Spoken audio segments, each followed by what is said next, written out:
बिस्मिल्लाहिर्रहमानिर्रहीम।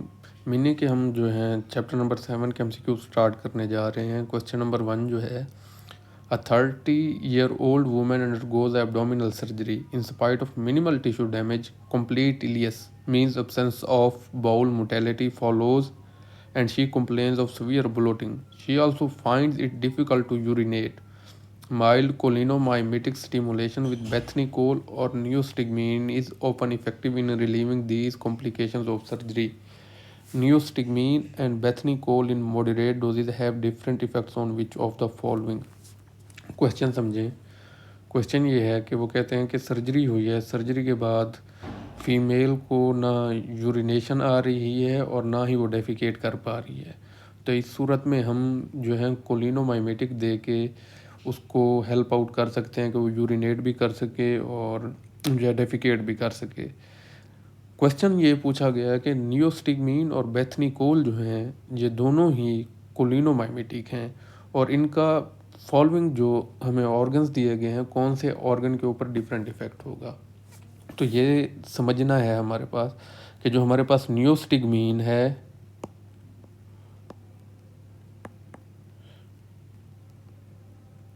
ये indirect acting कोलिनोमाइमेटिक है। इनडायरेक्ट एक्टिंग का क्या मतलब है?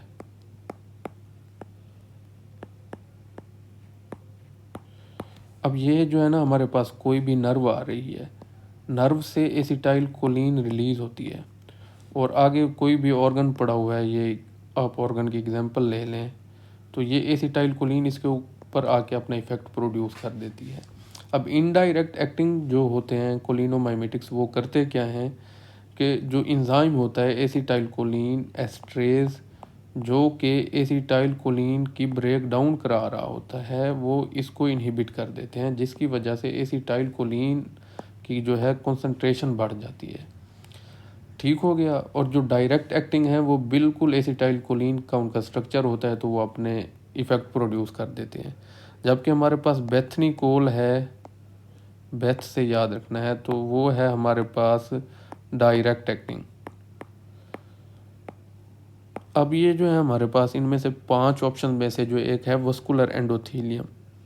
ये याद रखें कि वस्कुलर एंडोथीलियम के ऊपर जो रिसेप्टर्स हैं वो तो पड़े हुए हैं इसके पैरासिम्पैथेटिक नर्वस सिस्टम के, लेकिन वहाँ पे कोई नर्वस सप्लाई नहीं जा रही, कोई नर्व नहीं जा रही। जब नर्व नहीं जाएगी तो वहाँ पे एसिटाइल कोलिन एस्ट्रेज रिलीज ही नहीं होगा। क्वेश्चन को समझिए कि वस्कुलर एंडोथीलियम जो है हमारी उसके ऊपर रिसेप्टर तो पड़े हुए हैं, मतलब ये है कि अगर हम कोई वहाँ पे एसिटाइल कोलिन रिलीज़ करा देंगे तो वो अपना इफेक्ट प्रोड्यूस करेंगे, लेकिन नेचुरली उनके पास कोई नर्व सप्लाई नहीं जा रही, इस वजह से नेचुरली वहाँ पे एसिटाइल कोलिन रिलीज़ नहीं होती। अब जब नेचुरली एसिटाइल कोलिन रिलीज़ ही नहीं होगी तो वहाँ पे एसिटाइल कोलिन एस्ट्रेज को इनहिबिट करने को कोई फ़ायदा है? इसलिए जो है हमारे पास नियोस्टिग्मीन वहाँ पे कोई इफेक्ट प्रोड्यूस ही नहीं करती, क्योंकि नियोस्टिग्मीन ने एसिटाइल कोलिन एस्ट्रेज को इनहिबिट करा के एसिटाइल कोलिन की कंसंट्रेशन को बढ़ाना है। तो एसिटाइल कोलिन वहाँ पे है ही नहीं तो उसकी हम कंसंट्रेशन कैसे बढ़ाएंगे? इसलिए हम देंगे बेथनिकोल इस सिचुएशन में वस्कुलर एंडोथीलियम के ऊपर। तो बेथनिकोल क्या है, वो बिल्कुल एसिटाइल कोलिन का एनालॉग है और वो वेस्कुलर एंडोथीलियम के ऊपर अपना इफेक्ट प्रोड्यूस करेगा, जबकि नियोस्टिग्मीन अपना इफेक्ट प्रोड्यूस नहीं करेगी। तो जो क्वेश्चन नंबर 1 है उसका करेक्ट ऑप्शन हमारे पास होगा जे are A 35-year-old farm worker is admitted to the emergency department suffering from insecticide poisoning. Parathion has which one of the following characteristics? पैराथायोन जो है ना हमारे पास ये एक ऑर्गेनोफॉस्फेट पॉइजन है। ऑर्गेनोफॉस्फेट करते क्या हैं कि ये एसिटाइल कोलिन एस्ट्रेज के साथ जाग के अटैच हो जाते हैं। जब एसिटाइल कोलिन एस्ट्रेज के साथ अटैच होंगे तो जो हमारे पास एसिटाइल कोलिन का ब्रेक डाउन है वो नहीं हो रहा होता, तो एसिटाइल कोलिन की कंसंट्रेशन इतना ज़्यादा बढ़ जाती है जिसकी वजह से पैरासिम्पैथोमाइमेटिक इफ़ेक्ट बहुत ज़्यादा हो जाता है और बंदे की जो है यूरिनेशन, सलाइवेशन, डायरिया वगैरह उससे हो जाता है। और इवन के जो है हमारे पास स्केलेटल मसल्स जो हैं वो भी इतने रिलैक्स हो जाते हैं कि बंदा जो है सांस ही नहीं ले पा रहा होता, क्योंकि जो हमारे पास डायाफ्राम है वो भी एक स्केलेटल मसल है, तो ये एक लाइफ थ्रेटनिंग सिचुएशन होती है। तो इस सूरत में हम करते क्या हैं, इस सूरत में हमारे पास एक इसका एंटीडोट होता है ऑर्गेनोफॉस्फेट पॉइजनिंग का, वो होता है हमारे पास पेरालिडोक्साइन।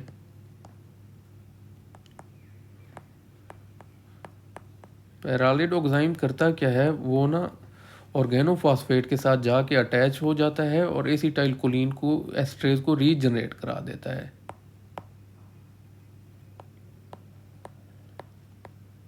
और ये रीजनरेशन उस वक्त होती है अगर तो हम ये आधे घंटे के अंदर अंदर दे दें।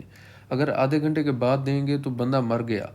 आपने देखा होगा कि जो लोग स्प्रे पी जाते हैं तो अगर उनको आधे घंटे के अंदर ट्रीटमेंट कर लिया जाए तो वो बच जाते हैं, उसके बाद उनका बचना तकरीबन तकरीबन नामुमकिन हो जाता है। इसलिए हमने ये एंटीडोट जो है ऑर्गेनोफॉस्फेट पॉइजनिंग का वो 15 मिनट के अंदर अंदर ही देना होता है। तो क्वेश्चन नंबर 2 का जो हमारे पास करेक्ट ऑप्शन बन रहा है ना, वो बन रहा है हमारे पास ईटा। If treated early, its toxicity may be partially reversed by paralidoxime।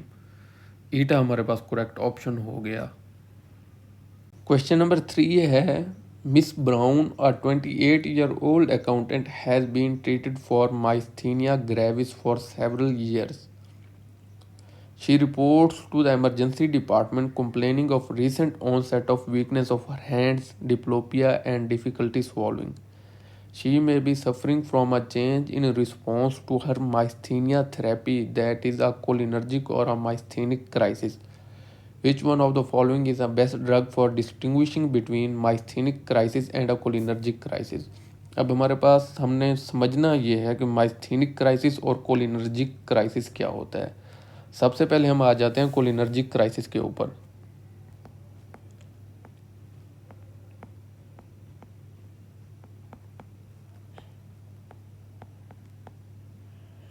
Cholinergic crisis में ये होता है कि हमारे पास जो एसिटाइल कोलिन है ना, उसकी कंसंट्रेशन बहुत ही ज़्यादा बढ़ जाती है। इतनी ज़्यादा बढ़ जाती है कि वो टॉक्सिक लेवल तक पहुंच जाती है। तो हमने इसे कम करना होता है, लेकिन उसके लिए थेरेपी जो है वो डिफरेंट है। जबकि जो हमारे पास माइस्थेनिक क्राइसिस है ना,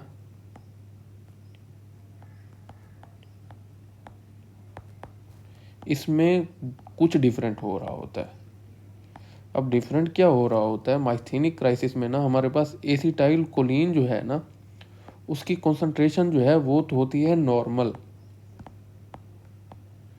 माइस्थीनिया ग्रेविस हमारे पास डिजीज़ है जिसके अंदर जो है ऑटो इम्यून बॉडीज़ जो है रिसेप्टर्स की ब्रेक डाउन कर रहे होते हैं। अब जब हमारे पास रिसेप्टर्स कम हो गए तो जो एसिटाइल कोलिन है वो अपना इतना इफेक्ट प्रोड्यूस नहीं कर रही होती।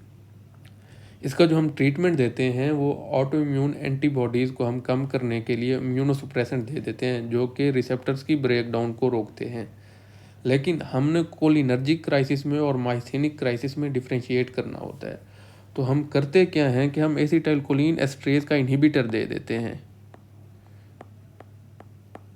उसका हम इनहिबिटर देंगे तो जो है हमारे पास एसिटाइलकोलिन की कंसंट्रेशन बढ़ जाएगी, क्योंकि एसिटाइलकोलिन एस्ट्रेज एसिटाइलकोलिन को ब्रेक डाउन करा रहा होता है।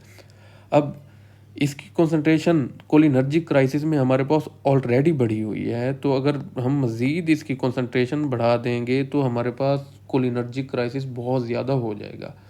जबकि अगर हम इस केस में एसिटाइलकोलिन की कंसंट्रेशन बढ़ा देते हैं माइस्थेनिक क्राइसिस में, तो जो हमारे पास बच्चे कुछ रिसेप्टर्स होंगे ना, उनके ऊपर एसिटाइलकोलिन ज़्यादा से ज़्यादा जाके लगेगा और हमारे पास जो कंडीशन है वो बेहतर हो जाएगी। तो माइस्थेनिक क्राइसिस और कोलिनर्जिक क्राइसिस में डिफ्रेंशिएट करने के लिए हम एसिटाइलकोलिन एस्ट्रेज इनहिबिटर देते हैं, जो कि अगर कोलिनर्जिक क्राइसिस होगा तो हमारे पास जो कंडीशन है वो बहुत ही ज़्यादा जो है क्राइसिस बढ़ जाएगा। अगर माइस्थेनिक क्राइसिस है तो वो हमारे पास बेहतर हो जाएगा। अब हमने डिफ्रेंशिएट करना होता है तो हमने कोई ऐसी ड्रग देनी होती है जो थोड़ी सी देर के लिए काम करे। तो जो 10 से 15 मिनट के लिए काम कर रही है ना एसिटाइलकोलिन एस्ट्रेज का इनहिबिटर है, वो है हमारे पास एंड्रोफोनियम। हमारे पास फाइजोस्टिगमीन और प्राइडोस्टिगमीन भी एसिटाइलकोलिन एस्ट्रेज को इनहिबिट कर रहे होते हैं, लेकिन इनका जो टाइम है ना वो बहुत ज़्यादा है, ऑर्स में है। अगर हम घंटों तक देंगे तो ये टॉक्सिक इफेक्ट प्रोड्यूस हो सकता है। इसलिए हमने डिफरेंशिएट करना होता है, मतलब कि डायग्नोज करना होता है। तो हम 10-15 मिनट के लिए एंड्रोफोनियम देते हैं और एंट्रोफोनियम एसिटाइलकोलिन एस्ट्रेज को इनहिबिट करेगा। जैसे ही इनहिबिट करेगा तो एसिटाइलकोलिन की कॉन्सेंट्रेशन बढ़ेगी। अगर तो है हमारे पास माइस्थेनिक क्राइसिस तो हमारे पास जो सिचुएशन है वो बेहतर होगी। अगर तो है हमारे पास कोलिनर्जिक क्राइसिस तो कोलिनर्जिक क्राइसिस में ऑलरेडी ही एसिटाइलकोलिन जो है हमारे पास ज़्यादा है, हम मज़ीद एसिटाइलकोलिन के ब्रेक डाउन को रोक रहे हैं तो कोलिनर्जिक क्राइसिस हमारे पास बढ़ जाएगा। इसलिए क्वेश्चन नंबर 3 का हमारे पास करेक्ट ऑप्शन जो बन रहा है वो बन रहा है एंट्रोफोनियम बीटा। क्वेश्चन नंबर 4 है हमारे पास, a crop duster pilot has been accidentally expose to high concentration of highly toxic agriculture organophosphate insecticide. If untreated the cause of death from such exposure would probably be. तो हमारे पास जो organophosphate की poisoning होती है उसमें जो death होती है वो रेस्पिरेटरी फेलियर की वजह से होती है। रेस्पिरेटरी फेलियर क्यों होता है हमारे पास? ऑर्गेनोफॉस्फेट में हमारे पास जहाँ पे डिफरेंट इफेक्ट्स प्रोड्यूस हो रहे होते हैं उनमें एक इफेक्ट ये हो रहा होता है कि हमारे पास जो स्केलेटल मसल हैं उनका पैरालिसिस हो जाता है। और हमारे पास जो डायाफ्राम है वो भी एक स्केलेटल मसल है। डायाफ्राम का जब पैरालिसिस हो जाएगा तो डायाफ्राम अपना जो है वर्क नहीं करेगा, तो इस वजह से हमारे पास रेस्पिरेटरी फेलियर हो जाएगा। तो क्वेश्चन नंबर 4 का हमारे पास करेक्ट ऑप्शन जो बन रहा है वो बन रहा है ईटा, रेस्पिरेटरी फेलियर। रेस्पिरेटरी फेलियर की वजह से ऑर्गेनोफॉस्फेट पॉइजनिंग में डेथ होती है। Question number 5, mister Green has just been diagnosed with dysautonomia. You are considering different therapies for his disease. Pridostigmine and neostigmine may cause which one of the following in this patient? अब यहाँ देखें कि हमारे पास जो ऊपर वाली information दी गई है ना, ये हमारे पास सारी की सारी बकवास है, तो उसके ऊपर आपने कंसंट्रेट नहीं करना। कंसंट्रेट करना है आपने यहाँ से प्राइडोस्टिग्मीन और नियोस्टिग्मीन। ये पेशेंट के अंदर बेसिकली करते क्या हैं? तो सबसे पहले हमें पता होना चाहिए कि प्राइडोस्टिग्मीन और जो नियोस्टिग्मीन है ना, ये हमारे पास इनडायरेक्ट एक्टिंग कोलिनोमाइमेटिक्स हैं। इनडायरेक्ट एक्टिंग कैसे हैं? बेसिकली करते ये हैं कि ये एसिटाइलकोलिन एस्ट्रेज को इनहिबिट कर देते हैं। एसिटाइलकोलिन एस्ट्रेज क्या है? एसिटाइलकोलिन एस्ट्रेज हमारे पास वो एंजाइम है जो एसिटाइलकोलिन की ब्रेक डाउन करा रहा होता है। जब इसकी ब्रेक डाउन होती है तो ये डिफरेंट प्रोडक्ट्स में ब्रेक हो जाता है।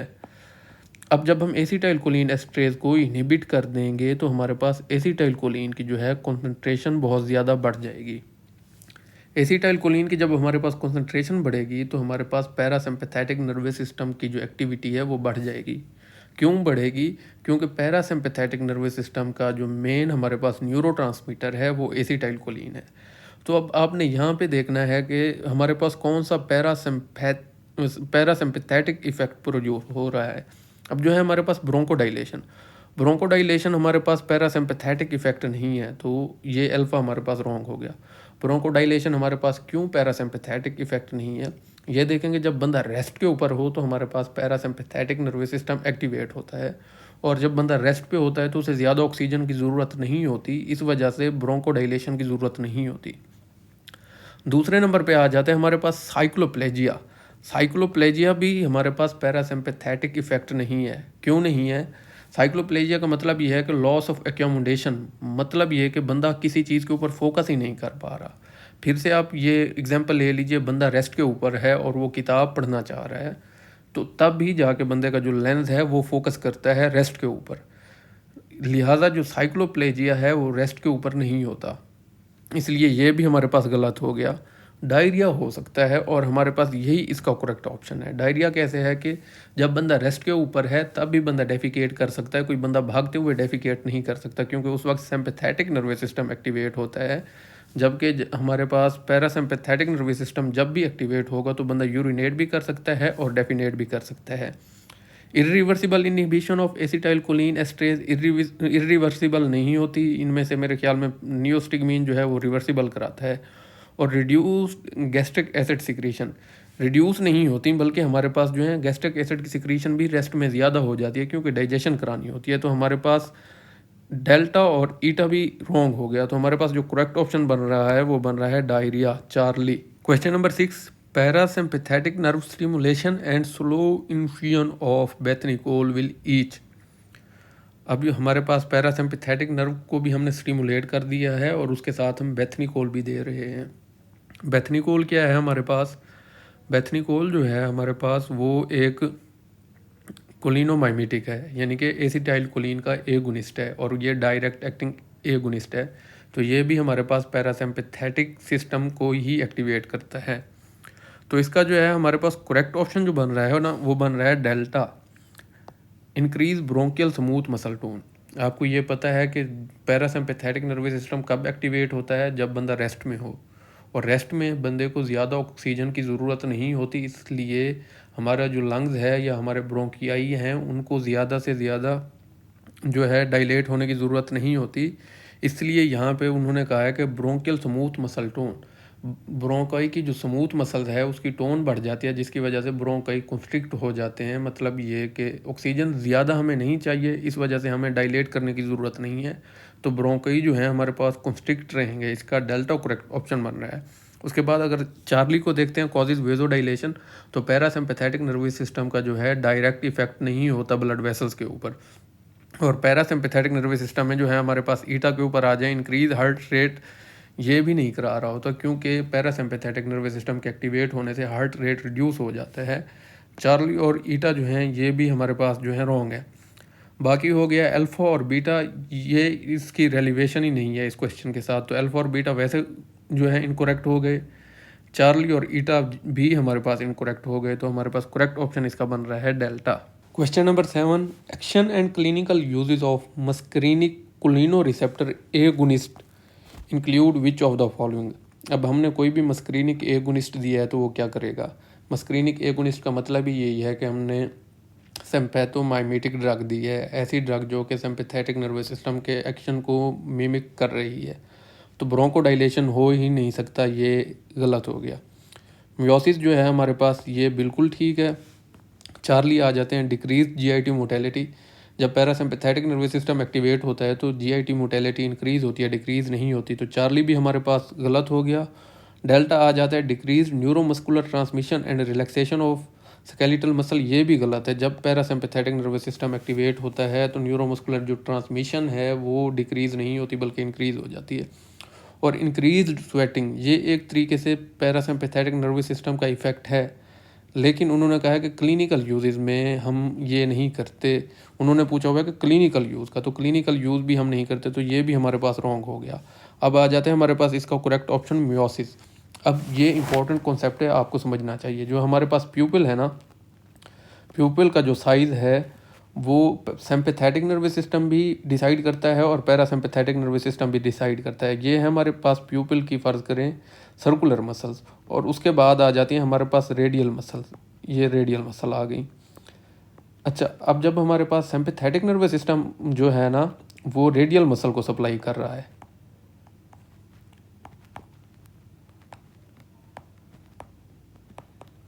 और जो है हमारे पास पैरासिम्पैथेटिक नर्वस सिस्टम वो सर्कुलर स्मूथ मसल्स को सप्लाई कर रहा है। अब जब पैरासिम्पैथेटिक नर्वस सिस्टम एक्टिवेट होगा ना तो हमारे पास जो सर्कुलर स्मूथ मसल्स हैं वो कॉन्ट्रैक्ट करेंगी और प्यूपिल का साइज़ डिक्रीज़ होगा, जिसकी वजह से हमारे पास मियोसिस हो जाती है। अगर तो सिम्पैथेटिक नर्वस सिस्टम एक्टिवेट हो जाए तो हमारे पास रेडियल मसल जो हैं ये कॉन्ट्रैक्ट करते हैं। अब जब रेडियल मसल कॉन्ट्रैक्ट होंगी, ये है ना अगर रेडियल मसल, तो फिर उसका साइज़ छोटा हो जाएगा, जिसकी वजह से हमारे पास जो है प्यूपिल का साइज़ इंक्रीज़ हो जाता है, और सिम्पैथेटिक नर्वस सिस्टम के एक्टिवेट होने की वजह से हमारे पास मिड्रियासिस हो जाती है। सिम्पैथेटिक मिड्रियासिस कराता है और पैरासिम्पैथेटिक मियोसिस कराता है। तो हमारे पास क्वेश्चन नंबर 7 का करेक्ट ऑप्शन यही है कि मियोसिस करा रहा होता है muscarinic agonist. Question number 8, which of the following is a direct acting cholinomimetic that is lipid soluble and is used to facilitate smoking cessation. ये सिंपल इंफॉर्मेशन बेस्ड क्वेश्चन है, और इसका जो हमारे पास करेक्ट ऑप्शन बन रहा है वो बन रहा है वेरेनिक्लीन। आपने वेरी क्लीन से याद रखना है कि जो स्मोकर होते हैं वो डर्टी पीपल होते हैं, तो हमने उनको क्लीन करना होता है तो हम उसे वेरेनिक्लीन दे देते हैं। तो स्मोकिंग सीजेशन में जो है हमारे पास वेरेनिक्लीन हेल्प आउट करती है। Question number 9, a 3-year-old child is admitted to the emergency department after taking a drug from her parents' medicine cabinet and swallowing multiple tablets. The signs suggest that the drug is कोलिनोमाइमेटिक। एक point आपने ये याद रखना है। दूसरा उन्होंने कहा कि विद लिटिल और नो वस्कुलर इफेक्ट्स। दूसरा ये है कि उसका कोई वस्कुलर इफेक्ट नहीं है। और तीसरा जो है उन्होंने कहा है कि लिटिल और नो CNS इफेक्ट, यानी कि वो CNS के ऊपर भी अपना कोई इफेक्ट प्रोड्यूस नहीं कर रही। साथ में उन्होंने उसका बताया हुआ है ड्यूरेशन ऑफ एक्शन 2 से 4 घंटों का है। तो उन्होंने कहा है कि ड्रग कौन सी है, तो हमारे पास सबसे पहले जहन में ये आना चाहिए, अगर तो वो कोलिनोमाइमेटिक है और उसका कोई वस्कुलर इफेक्ट नहीं है तो इसका मतलब है कि वो इनडायरेक्ट एक्टिंग कोलिनोमाइमेटिक है। इनडायरेक्ट एक्टिंग कैसे हुई, हमारे पास ये जो फ़र्ज़ करें कि ब्लड वेसल्स है, ब्लड वेसल्स के ऊपर हमारे पास रिसेप्टर्स तो पड़े हुए होते हैं पैरासिम्पैथेटिक नर्वस सिस्टम के, लेकिन पैरासिम्पैथेटिक नर्व सप्लाई नहीं आ रही होती, इस वजह से एसिटाइलकोलिन यहाँ पे रिलीज़ नहीं हो रही होती। जो हमारे पास इनडायरेक्ट एक्टिंग होते हैं ना, वो जो एसिटाइलकोलिन रिलीज़ हो रही होती है उसकी कॉन्सेंट्रेशन को बढ़ाते हैं। अब जब इनडायरेक्ट एक्टिंग अगर हम ड्रग दे भी दें तो एसिटाइलकोलिन रिलीज़ ही नहीं हो रही यहाँ पे, तो वो इसकी कॉन्सेंट्रेशन कैसे बढ़ा सकते हैं। इसलिए हमारे जहन में पहला पहला जो आना चाहिए कि ये इनडायरेक्ट एक्टिंग कोलिनोमाइमेटिक्स हैं। अब इनडायरेक्ट एक्टिंग हमारे पास कौन से हैं, एक है हमारे पास नियोस्टिगमीन और दूसरा है हमारे पास फाइजोस्टिगमीन। अब हमने देखना है कि इनमें से कौन सा है। फिर उन्होंने दूसरे नंबर पर बताया कि विद लिटिल और नो CNS इफेक्ट। ये अब इम्पोर्टेंट पॉइंट है। जो हमारे पास है ना नियोस्टिगमीन हमारे पास क्वाटरनरी अमाइन है, और जो है हमारे पास फाइजोस्टिगमीन ये हमारे पास टर्शरी अमाइन है। क्वाटरनरी अमाइन जो होते हैं वो लिपिड इनसॉल्युबल होते हैं और उनके ऊपर चार्ज ज़्यादा होता है, जिसकी वजह से वो ब्लड ब्रेन बैरियर को क्रॉस ही नहीं कर सकते। जब वो ब्लड ब्रेन बैरियर को क्रॉस नहीं करेंगे तो वो ब्रेन में नहीं जाएंगे और CNS इफेक्ट प्रोड्यूस नहीं कर सकेंगे। इस वजह से हमारे पास जो है इसका करेक्ट ऑप्शन बन रहा है चार्ली नियोस्टिगमीन, जबकि जो हमारे पास फाइजोस्टिगमीन है वो CNS में पेनिट्रेट कर जाता है और CNS के इफेक्ट प्रोड्यूस कराता है। क्वेश्चन नंबर 10 है विच of the following is a primary second messenger process in the contraction of ciliary muscle when focusing on the near objects. तो इसका करेक्ट ऑप्शन है हमारे पास डेल्टा IP3। अब ये है कैसे, जो हमारे पास आई की सीलियरी मसल्स है ना,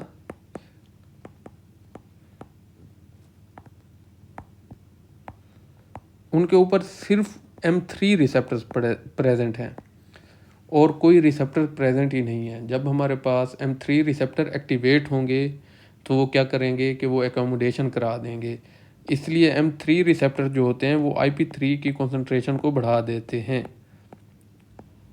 तो हमारे पास इनोसिटोल ट्राइफॉस्फेट जो है इसका करेक्ट ऑप्शन बन रहा है डेल्टा।